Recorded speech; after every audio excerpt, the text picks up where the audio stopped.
Hey everyone, and welcome back for another deep dive. Today we're looking at something that sounds a little too good to be true, subject to investing in real estate. Sounds too good to be true, huh? Yeah, because, supposedly you can acquire properties without jumping through all the usual hoops of getting a mortgage, Hmm. down payments and all that stuff.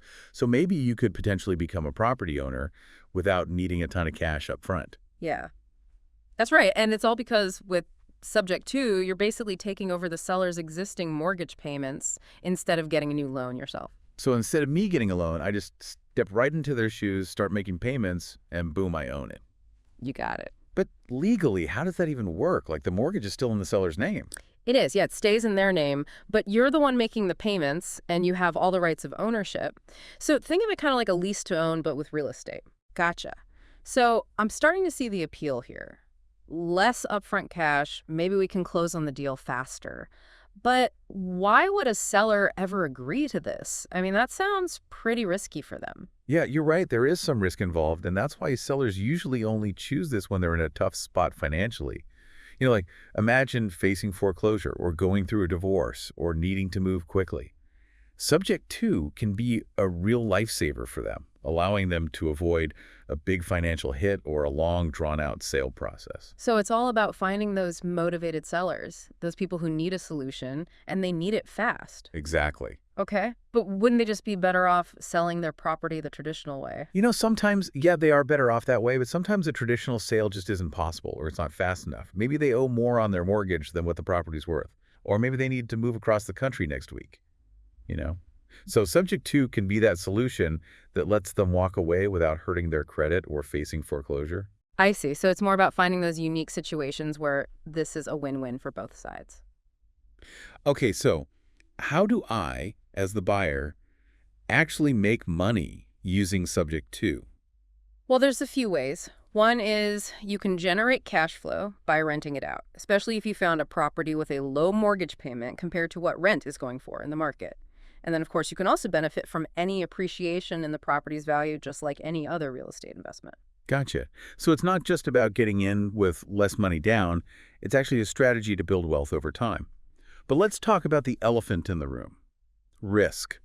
What are some red flags, things I should be looking out for to avoid getting into a bad deal?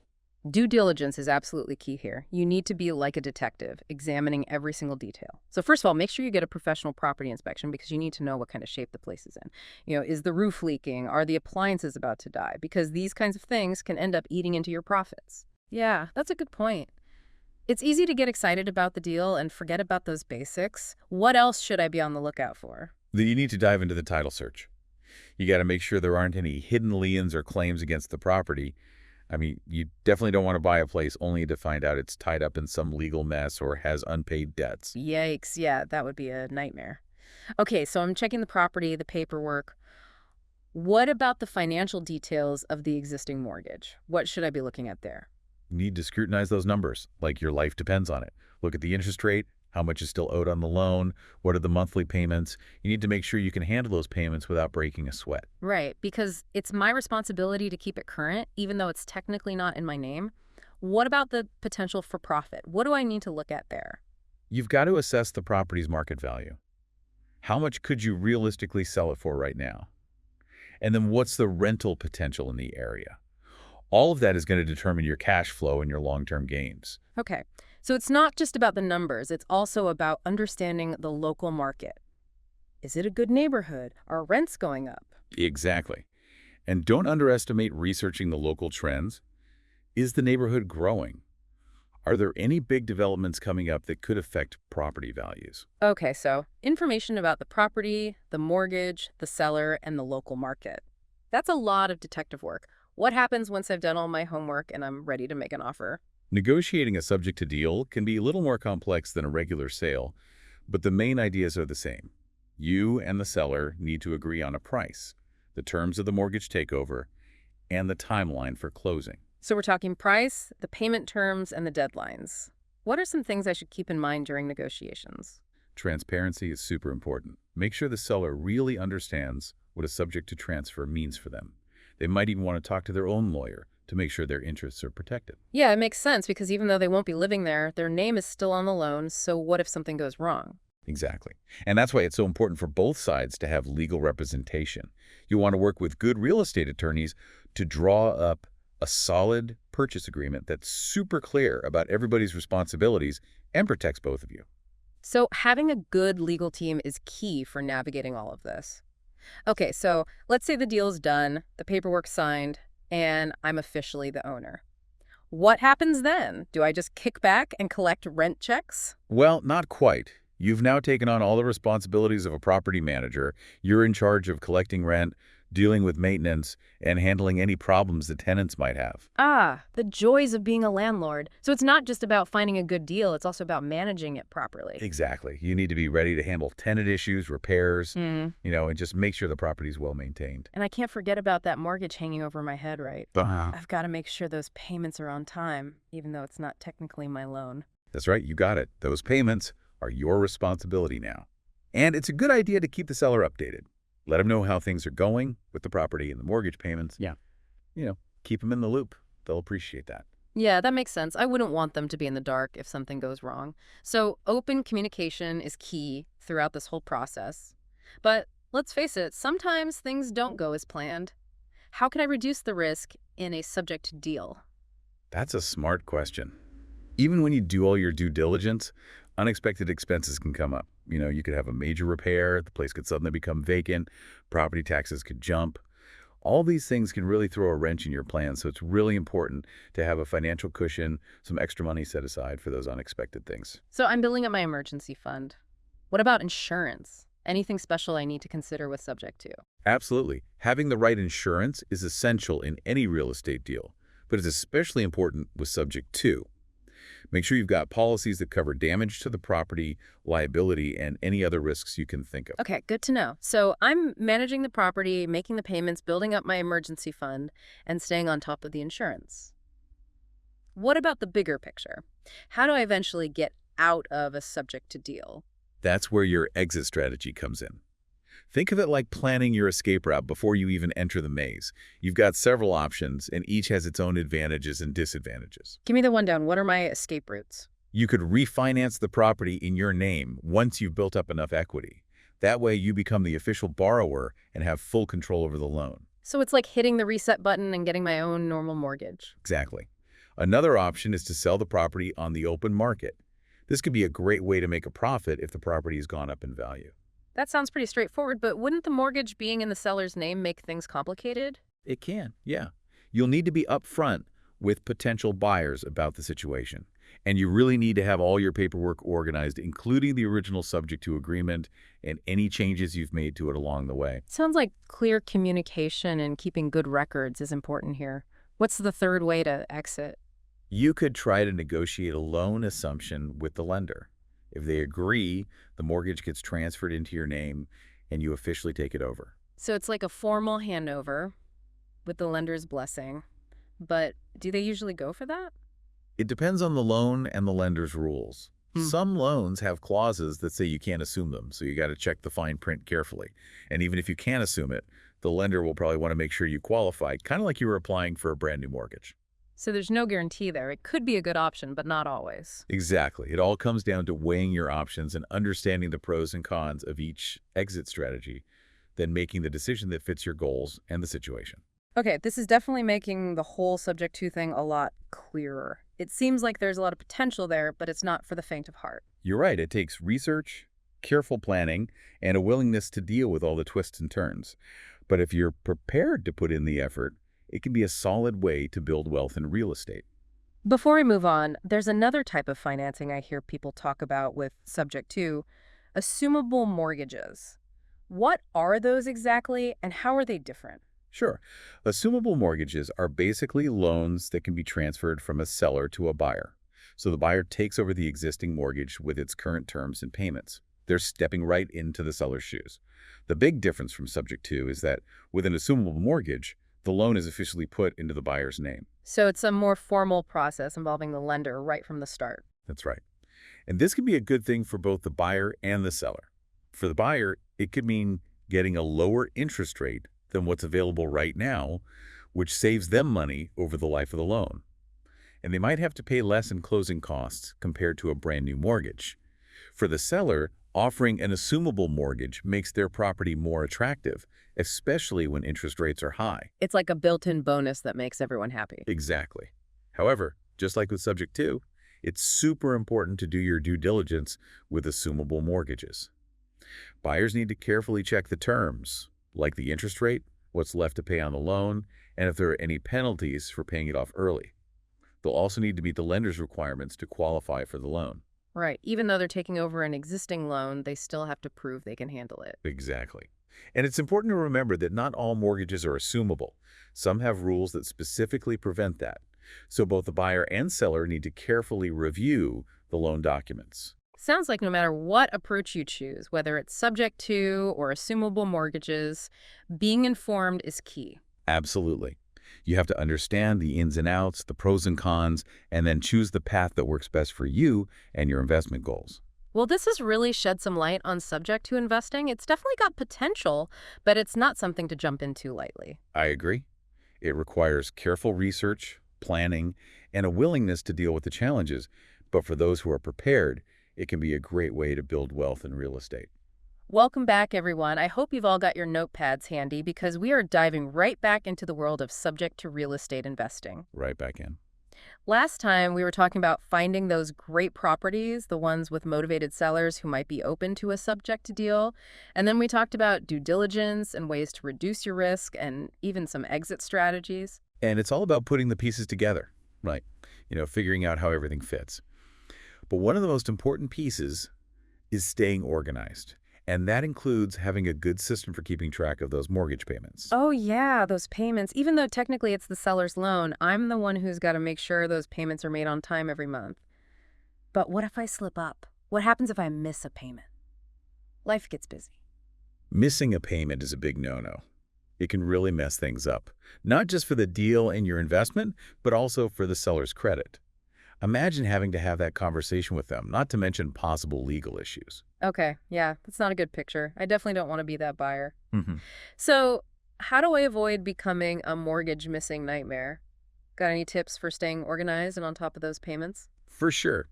The most important thing is to have a system that works for you. Some people are old school. They like spreadsheets and paper files, color-coded folders and all that. Others prefer using apps and software to track everything. Well, I'm all about using technology to make things easier and avoid those oops moments. Are there any apps or tools you recommend specifically for keeping up with the payments? Oh, there are tons out there, but the key is to find one that fits how you like to work and offers helpful features like automatic reminders. Those can be lifesavers when you've got a lot going on or if you're managing several properties. Yeah, automatic reminders are a game changer. It's like having a personal assistant just for making sure I don't forget anything. But let's switch gears for a second and go back to those exit strategies we talked about before. We touched on refinancing, selling, and loan assumption. Can you go into those in a bit more detail? Absolutely. Refinancing is often the way to go for subject to investors once they've built up enough equity in the property. It basically means replacing that existing mortgage with a new loan in your own name. That gives you complete control over the terms, and you could even end up with a lower interest rate, especially if the market has changed since that original mortgage was taken out. So it's like you're hitting reset on the financing and finally becoming the official borrower. Exactly. But remember, refinancing means you're applying for a new mortgage, so you have to go through the whole process with the lender, showing them your income, proving you have good credit, and meeting their debt-to-income requirements. Right. It's not a free pass. There's still some work involved. But what if I decide I want to cash out? How does selling a property that I got through subject to actually work? Selling a property like that can be a little trickier. The biggest thing is being upfront with potential buyers about how the mortgage situation works. Make it clear that while they'll be making payments, the loan will still be in the seller's name until it's either paid off completely or assumed by the new buyer. I imagine some buyers might be hesitant about that. It's not the typical scenario they're used to. Any tips for navigating those conversations and making the property more appealing? Clear communication is key, like we said.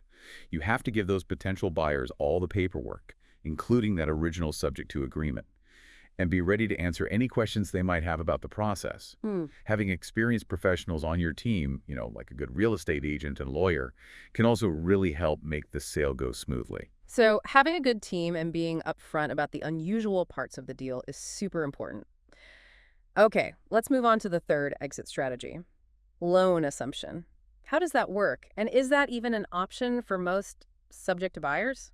Loan assumption means going directly to the lender and asking to officially take over that existing mortgage. If they agree, you basically step into the original borrower's shoes, the mortgage gets put into your name, and you're the one responsible for making those payments from then on. So it's kind of a formal handoff, like passing a baton, and the lender is giving you their stamp of approval, right? But I bet lenders are picky about who they allow to assume loans. What are their criteria? They definitely are. They're going to look at your finances, just like they would if you were applying for a brand new mortgage. They want to be sure you can handle those payments, that you have good credit, and that you're financially stable. And don't forget, not all mortgages can be assumed. Some loans have rules that say you can't do that. So it's crucial to read those loan documents carefully. Right, you have to understand all the details and be sure the loan allows for assumption. But even if it is allowed, it's still up to the lender, so there are no guarantees. Exactly. Loan assumption can be great when it's possible, but you need to have realistic expectations and be ready to consider other options if it doesn't work out. This is all making sense, but it really highlights how important it is to think ahead. It's not just about finding a good deal, but also about having a plan for the future and being prepared for any bumps in the road. That's a great point. Successful subject to investing goes beyond understanding how the deal works. You need to have a clear vision for what you want to achieve and be prepared to adapt when things change. So, as we wrap up this part of our deep dive, what are the key takeaways our listeners should remember when it comes to managing a subject to property and figuring out their exit strategy?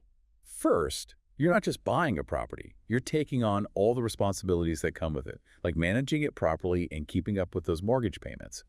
Having a system, whether it's digital or the old-fashioned way, is absolutely essential for staying organized and avoiding costly mistakes. Be proactive, right? Don't wait for things to go wrong. Set yourself up for success from the start. Exactly. Second, when it comes to exiting the deal, there's no one right way to do it. Refinancing, selling, or loan assumption, they each have their own advantages and disadvantages. The key is to understand your options, know what's happening in the market, and make a choice that fits your goals. So have a plan A, a plan B, maybe even a plan C, and be flexible, right? Exactly. And finally, remember that in real estate, knowledge is power. The more you know about subject to, the better decisions you'll be able to make, decisions that are good for both you and the seller. Well, we've covered a lot of ground here, from the details of payment tracking to the big picture of exit strategies.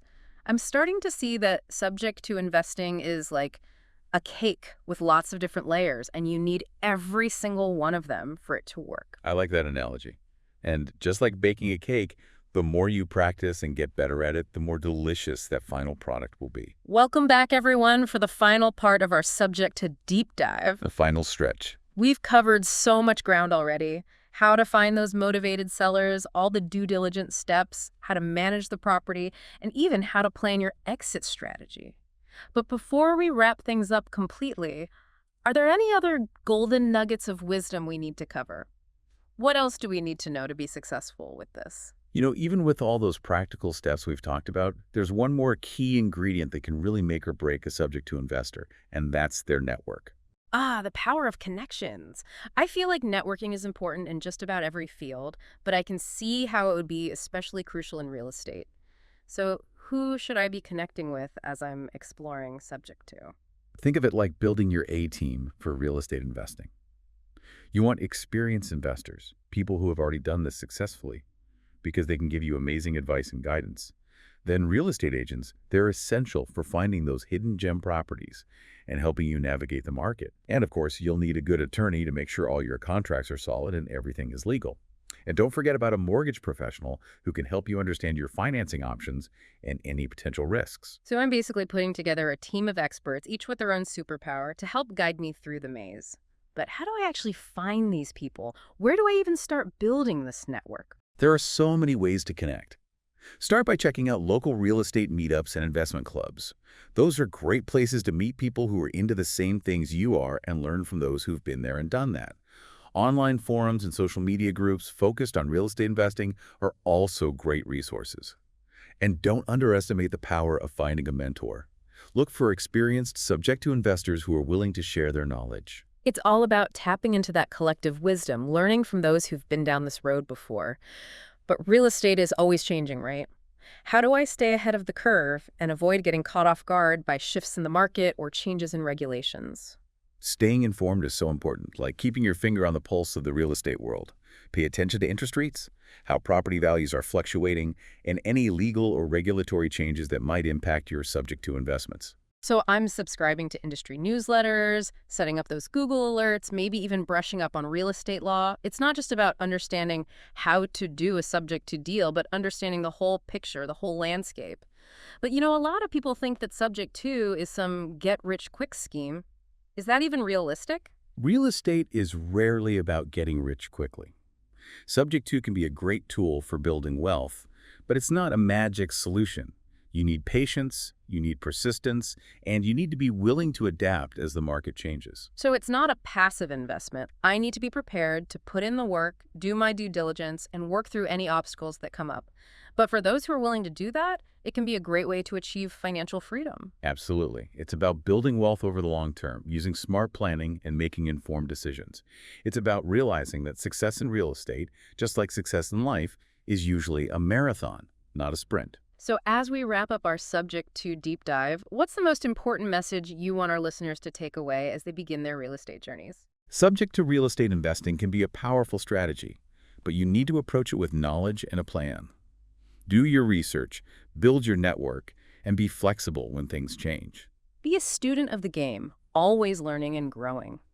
Well, folks, that brings us to the end of our subject to journey, but this is just the beginning of your adventure in real estate. Remember, the more you know, the better investor you'll be. So keep learning, keep exploring, and never be afraid to dive deep into the world of real estate. And we hope this deep dive has given you the knowledge and the confidence to make smart decisions and reach your real estate goals. Happy investing, everyone. Until next time.